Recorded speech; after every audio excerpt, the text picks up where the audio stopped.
My girlfriend and I are both 27 and have been dating for 10 months. She's bisexual and has always been open about her kinks and fantasies, including bringing in other people. I'm more vanilla by comparison. I never guilt-tripped her or shamed her when she opened up about these, but I always made it clear that they were beyond what I could provide, especially bringing another man into the equation. About 6 months into the relationship, she suggested an MFF threesome with another woman, which I was initially apprehensive about. I didn't want it to be used against me later, so I constantly checked in to ensure it was something we both wanted. After the threesome, she suggested we attend a garden party and meet other couples involved in the scene. We matched with another couple on an app and met them a few times for drinks. Earlier tonight, she called and said she felt unsatisfied with our intimacy life. I was caught off guard. I thought I had been accommodating her adventurous side with the threesome, the intimacy party, and talking to another couple. After probing, it became clear she wanted to experiment with MMFF non-monogamy, which makes me uncomfortable and isn't something I can see myself doing. These things are extremely important to her. I asked if there was anything else we could try to meet in the middle. Toys came up, but it was apparent this was a sideshow. She insinuated I wasn't open-minded enough and asked how I knew I wouldn't enjoy what she was asking. She said it was unfair I wasn't willing to compromise, even though she was aware of my boundaries. It dawned on us that we were staring at the end of the relationship. I told her I was hurt by the revelation, but thankful she spoke up. She needs to do right by herself and not compromise on something important to her. She became tearful, asking if this was the end, saying it wasn't how she expected the conversation to go. We promised to chat about it later. I'm gutted. Being told out of the blue that your partner is unsatisfied isn't great. I think this is probably the end, as I don't see myself entertaining the scenarios she wants. Even if she agreed to bury it, there's a risk of it coming up again. She's been texting, pleading for compromise. I'm trying to explain that the boundaries she's asking me to compromise on are hard ones that could lead to me getting hurt. I'm not sure what to do and would appreciate advice on navigating this and if things might be salvaged without major boundaries being crossed. Now for a few important comments. One commenter said, "Her idea of compromise is you doing everything she wants now and in the future. Do not compromise on something that will affect your mental health. You two are not compatible. It's just that simple." Another commenter added, "What's the compromise between monogamy and non-monogamy? There isn't one. You can't do half monogamy. It's all or nothing." Now for the 2-week update. A few weeks ago, I posted about my girlfriend nudging me to try non-monogamy, which I wasn't comfortable with. The consensus was that the relationship needed to end due to intimacy incompatibility, but I was adamant things could be salvaged. After our conversation, I explained why her actions were wrong, and she apologized. She suggested we write lists of activities we would or wouldn't be comfortable with and see where we could meet in the middle. It seemed reasonable. We exchanged lists, and she was disappointed with mine, as I ruled out all the non-monogamous activities she suggested. I was willing to try monogamous activities from her list, like using toys, but that didn't seem to satisfy her. On the phone, she said, "I'm the one who's losing out here. You get to keep everything you want, but I don't get anything. It's fine, though. I can just suppress my desires and keep them in my head." I disliked her insinuation that I was being selfish for not compromising on my boundaries. I asked why trying monogamous activities didn't count as meeting her in the middle. She said, "It's got to be spontaneous, and I want my partner to enjoy it too," which struck me as odd. I can't suddenly change my enjoyment or attitude towards a particular intimacy activity. I explained to Lucy that she was the one who told me a few weeks ago, with pretty stinging words, that our intimacy life was unexciting and unsatisfying for her, and that even after our list comparison exercise, the options for fixing this were clearly pretty limited, despite me being willing to give certain monogamous things a try. I told her that I now have all these ominous thoughts such as, is my partner ever going to be sexually satisfied by me? Is she going to end up resenting or cheating on me, swirling in my mind? and that some kind of reassurance that these fears were misplaced or that we could work through this would really help me. She immediately clapped back with, "Well, what about me? What about all the things I'm having to give up?" That really got to me, and it reminded me of our previous conversation, where she had basically showed no regard for my feelings, with her constant nudging up against my boundaries. I felt myself getting angry and knew a shouting match would just make things worse. So I abruptly said goodnight and hung up on her. Before I went to bed, she sent a barrage of texts explaining that she was upset by the situation, that she wanted me to feel more remorseful because of all the things she now has to suppress and keep in her imagination. She also expressed that she felt unappreciated for having to bury her intimacy desires for the sake of the relationship. This sat really uncomfortably with me. Why on earth would someone need to feel remorseful for not wanting to risk their own mental well-being just so their partner can feel sexually satisfied? That I need to appreciate her for this horrible anxiety about the relationship I now feel? If Lucy and I were in a dead bedroom, or I was completely closed off to trying new things, I would understand, but not wanting to take part in E&M. I had said to her before that I was sorry that she felt like she was losing out, but insinuating that upholding intimacy boundaries is something I need to show remorse for is honestly pretty horrible. My head is all over the place. I, perhaps naively, hoped that things between her and I could be salvaged by comparing our respective lists and working with the overlap between the two. But if anything, it's just made it even more apparent that her and I are sexually incompatible. And frankly, her way of handling the whole situation has really upset me. I feel like, as in my last post, she has no real regard for my feelings and is just angling for the outcome she wants, this time with lousy attempts at guilt tripping. I don't think I can ignore the writing on the wall this time. I care about Lucy a lot, but I hate how she keeps pushing and breaking me down like this, and her general lack of respect for my feelings and me as a person. Now for a few important comments. One commenter said, "She's trying to manipulate you into getting what she wants." This is a huge flag to part ways. She's made it clear she wants this regardless of your feelings, and that her holding back is a favor to you. All it will take is one nasty fight and she will give in to temptation. Whether she tells you or not is up for debate, but it likely will happen. Her mindset isn't on making a monogamous relationship work. She's more interested in exploring with you as a safety net. Spare yourself the further pain and heartbreak. Another commenter added, she probably already has someone in mind. Then I responded, to add a bit of context, Lucy is really interested in playing with other couples in an MMFF type setting. I am not. And when explaining this to me, was adamant that this was only something she wanted us to do as a couple. Now, I obviously don't want to explore MMFF, but I doubt that this thing is a pretext for her going behind my back and being unfaithful. Famous last words, I know. That said, the damage has obviously been done. After multiple conversations with her, it's apparent that our intimacy life is always going to be unexciting and unsatisfying for her unless I capitulate on this. And I don't want to be in a relationship where my partner makes it clear our intimacy life is something that they're settling for, to say nothing of expecting me to somehow be grateful, apologetic for this. Then the first commenter replied, "Sounds like she's either interested in trying the swinger poly lifestyle or is poly. For you, it's a hard no, that's okay. Her wanting to is also okay. It can just make you incompatible. Monogamous people trying to be poly and vice versa usually ends with a lot suffering and hurt feelings for everyone involved. Whatever you do, I wish you the absolute best." Now for the update. Lucy and I have broken up. I broke the news to her yesterday, first via text. I initially told her that we needed to talk on the phone, but she insisted that if it was to break up, that I just tell her over text, and then confirming it on the phone.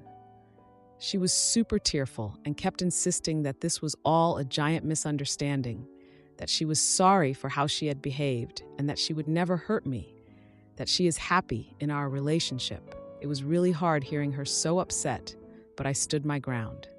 To be honest, I felt like she was backpedaling on things she had said earlier and downplaying how important the E&M activities she wanted to try are. They are things that she had expressed interest in repeatedly, very early on, and so can't be dismissed as passing fancies. I told her I appreciated her apologizing, but the damage was done. I can't be in a relationship with someone I'm clearly sexually incompatible with no real chance of fixing it. This was absolutely for the best, but it still hurts. Lucy and I are giving each other some space. We had an upcoming trip together, and I have a few of her things at mine, so we will have to meet up eventually to sort a few things out and maybe clear the air, and so I'll need to be strong and make sure I don't cave in. Thank you for hearing me out and advising me. It means a lot. Am I the idiot for ending my engagement after my fiancé's views on women became unrecognizable? My fiancé and I used to have a great relationship, but for the last year, his political views have become a problem. I mostly bit my tongue about it, but it came to a head when he accused a woman at his job of lying about her intimacy attack. I pointed out that when a woman accuses a man of rap, he questions it and says she is lying. He justified that by saying it's stupid to believe an accusation like that with no proof. I pointed out that he has no proof that she's lying either, but he's accusing her anyway. He often sends me articles of women, usually teachers, sexually harassing boys. I brought up that he never says the boys are lying or asks for proof. He got very upset and kept repeating that I was trivializing male intimacy abuse. I don't feel like I was. I feel that I was just pointing out the hypocrisy. He denied being biased against female accusers. I reminded him that when the accusations against Diddy first happened, he said feminists were just trying to ruin a successful man's life. Unsurprisingly, he never brought up the man who accused Diddy of intimacy attack. He defended Diddy up until the video of him physically assaulting Cassie was leaked. Even then, he said, we didn't know the whole story. The final straw was when he was telling me yet again how women are actually worse than men because we are sneaky and conniving, and at least men will FK you over to your face. He kept saying that women are far worse people than men, and I just lost it. I said that there was nowhere on earth, not now or ever in recorded history, has the female violent crime rate been higher than the males. I told him that men unalive each other even more than they unalive us, so they are a bigger danger to themselves than some girl being sneaky. I said that blaming women for unfair legislation like conscription makes no sense when men make up the majority of the U.S. government, and most, if not all, other governments. He was absolutely furious about all this. He didn't argue with me per se. He just told me that I was brainwashed by the feminist agenda and that feminism lied to me and convinced me I was special. I still don't know where that comment came from. It was not relevant to anything. I, admittedly, was very pissed off and said, well, maybe patriarchy lied to you about this relationship being special. I threw my ring at the table, left the house, and haven't spoken to him since. Today, he sent me a long text stating how I belittled him with that comment and that I would be a good wife if I could just stop needing to be right all the time. I haven't responded, and I'm conflicted about if I will at all. I feel bad about throwing the ring. I really feel bad that I hurt his feelings by saying our relationship isn't special. But still, I'm seriously questioning if I really want to marry him. He has always been argumentative, not just with me, with everyone. Normally, I just ignore it, but he was so egregious with his hypocritical BS. I shouldn't have taken the bait, and I don't feel like men are generally bad. I was speaking out of anger. I don't consider myself to be a super political person. I'm not even sure if I count as a feminist. He just has a new complaint about women every freaking day at this point. It's so frustrating. I'd ache when he became this way, but it sucks. There are still things I love about him, but the things he has been saying may be more than I can forgive. Despite all that, I'm still responsible for my intense outburst because I ignored his constant woman bashing in an effort to keep the peace. I exploded when I could have just spoken up from the start. Maybe if I'd nipped it in the bud right at the start, it could have been better. I don't know what to do. Now for a few important comments. One commenter pointed out the main issue. If he sincerely believes that proof is necessary before believing an accusation, why is he only applying that belief to women? Why do men who claim they were sexually attacked not also bear the burden of proof in his eyes? Another commenter stated, "We must maintain the burden of proof on the accuser," to which I replied, "The irony is that you aren't applying this to my ex. He is accusing this woman of making a false rap accusation. That's a very serious offense. He has absolutely no proof to support his accusation." When another commenter suggested he should leave me, I clarified, "I left him. He didn't leave me. He's been texting me asking me to come home." Then another commenter said, stating how I belittled him with that comment, and that I would be a good wife if I could just stop needing to be right all the time. That's all you needed to hear from him to don't look back. Now for the update. After I left, I went to a hotel. He kept contacting me to ask when I was coming home. I told him I needed time to think and turned off my phone. When I turned it back on, I saw his photo on my lock screen and decided to call him. He said he wanted to talk face to face, and I agreed, so I went home. He apologized for implying that I'm not special. I apologized for implying our relationship isn't special. We've been together for 12 years, so saying that was hurtful and untrue. We discussed what we wanted for the future. He wants a traditional marriage and specified the following. 1. I would quit my job and we'd start trying for a baby right after the wedding. 2. I'd be a stay-at-home mom until the kids are old enough for primary school and we'd raise them as Christians. He wants to protect and provide for our family, and I would be submissive. He assured me that I could still disagree with him and have a say, but he wants to ultimately have the final say in most things. He asked if I understood what he wanted, and I said yes. When he asked me if I still wanted to get married, I told him that I didn't. He has the right to change his mind, but it's not the arrangement we agreed to when he proposed.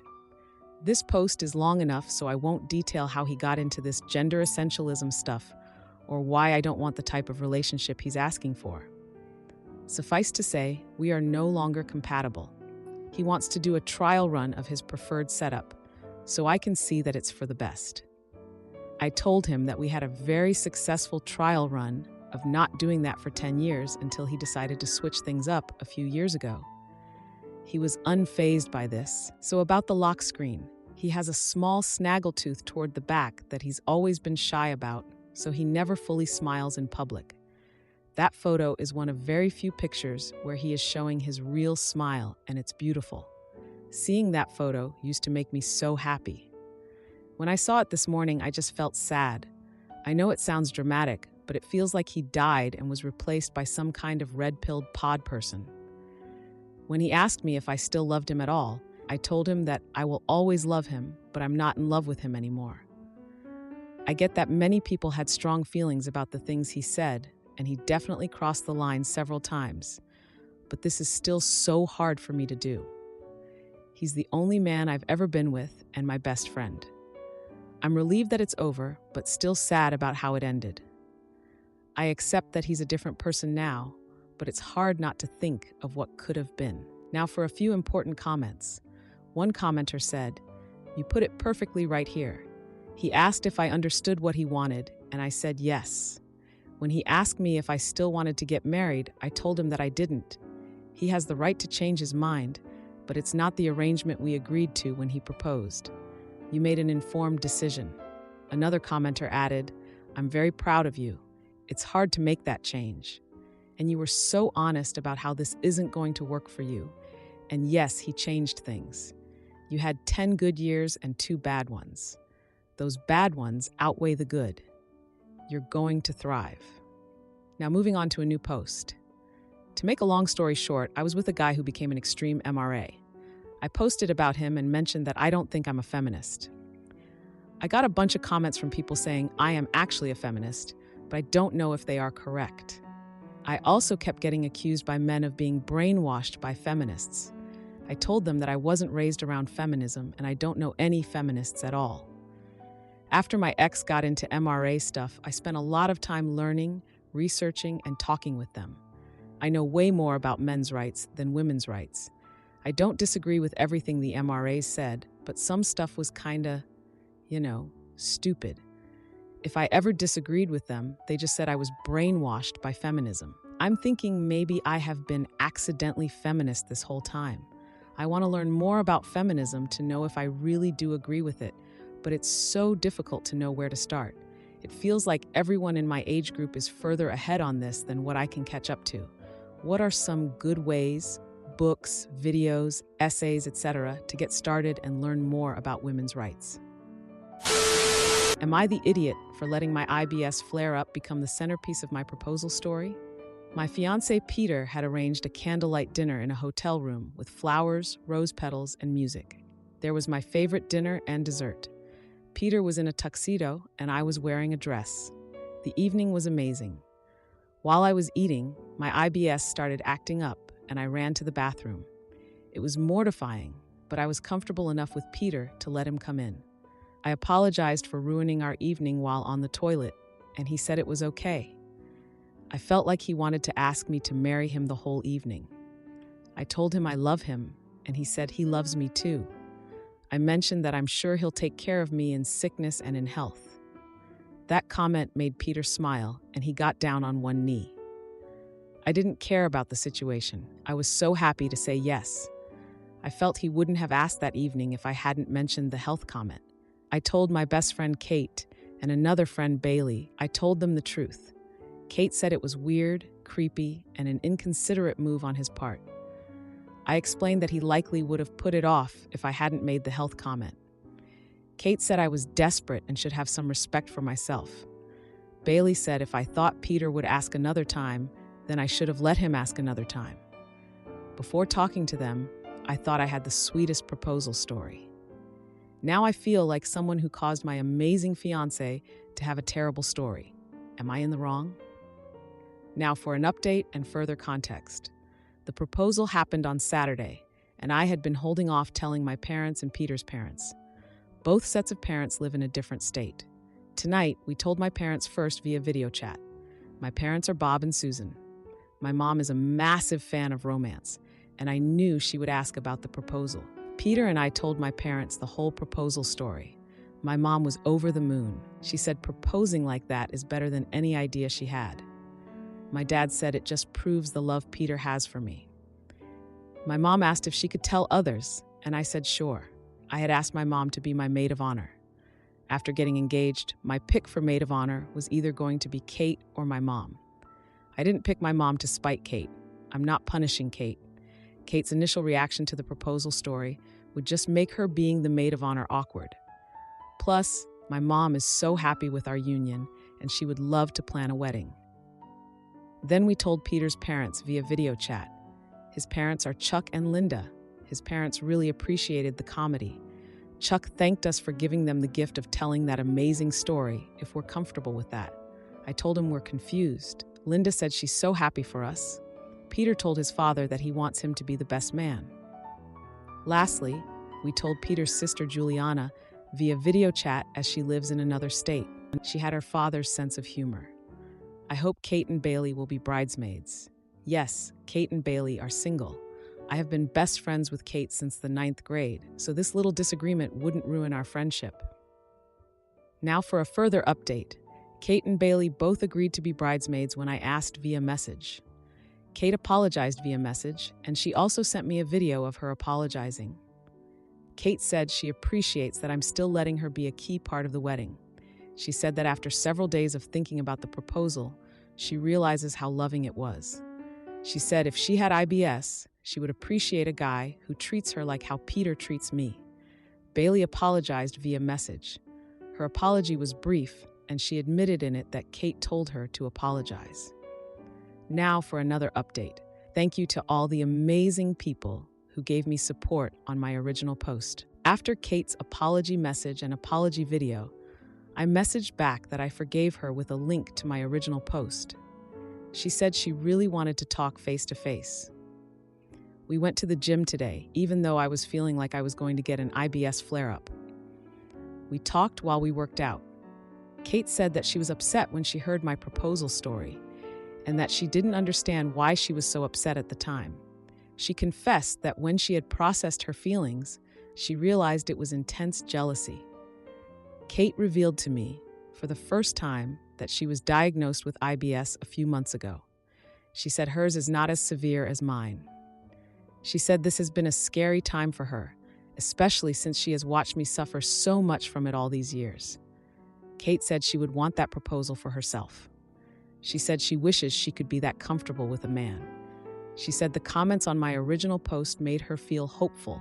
She said looking up IBS more online has made her feel hopeful as well. Kate had explicitly asked me to make this update post. She apologized again. She said she's glad that my mom is the maid of honor instead of her. She said she's happy for me, but also very jealous. Kate says that despite the fact Bailey had sent an apology message too, Bailey still feels awkward talking to me. Kate said that Bailey will come around, that Bailey is just too embarrassed right now after how she acted. I asked Kate if she looked up how common IBS is, and she said she looked that up after seeing the comments in my original post. She said she was shocked by how common it is. She said she was avoiding learning about it as she was scared of what she might find. I made sure to tell her that a guy has never dumped me over my IBS. She knows that I had messed around with an embarrassing amount of guys before meeting Peter. I told Kate the reason those hookups never progressed to anything real was because I was too ashamed to let a guy see the IBS part of my life. I told Kate that the person who told me I was ugly and nasty more than anyone was myself. Kate said she hasn't mentally adjusted to this yet, but she thinks she can. I told her she's my best friend, I love her, and that I will help her through this. I made a joke about poopy girls having to stick together. That made her smile. After the gym, I rushed home to the toilet to deal with the IBS flare-up I felt coming. To no one's surprise, Peter took care of me when he came home from work. He even helped me to take a bath as I was experiencing so much discomfort. I want everyone to know Kate has been an amazing friend to me. The disagreement that was at the center of my original post was extremely out of character for her. I had made that post asking if I was wrong because Kate has always been very reasonable. Even with IBS, I'm happy. I have amazing friends, an amazing family, and obviously an amazing fiancé. So, if you don't hear much from me on Reddit, don't worry. I'm probably just living an amazing life, even when I'm stuck on the toilet. Now for another update. Right now, I'm suffering from one of the worst IBS flare-ups of my life. Plus, I have one whopper of a cold. But I have good news. Both Kate and Bailey visited me. Bailey now knows about Kate's IBS from Kate. I was so sick I was laying in bed when my friends visited. Peter was there to help me, of course. Bailey actually cried as she gave her first face-to-face apology for her reaction to my proposal story. She apologized to both Peter and me. She even hugged me despite the fact that I have a cold. Peter and I both accepted Bailey's apology. I told Bailey that she doesn't have to be embarrassed to talk to me. My friends and I talked for a little before I needed to go to the bathroom. They wished me well before leaving. Peter took care of me, of course. I'm glad that I'm on good terms with both of my closest friends. I'm a 32-year-old with horrible IBS. I'm getting married to a 30-year-old man who loves me in sickness and in health. My fiancé is the sweetest, as he didn't let my sickness ruin his proposal. I had to rush to the bathroom during our dinner in our hotel room, and he asked me to marry him while I was on the toilet. He probably would have done it another time, but I made hints that I knew he wanted to propose. I'm incredibly happy. At this very moment, I'm suffering from both an IBS flare-up and a cold, so I have time for a Q&A. Ask me anything.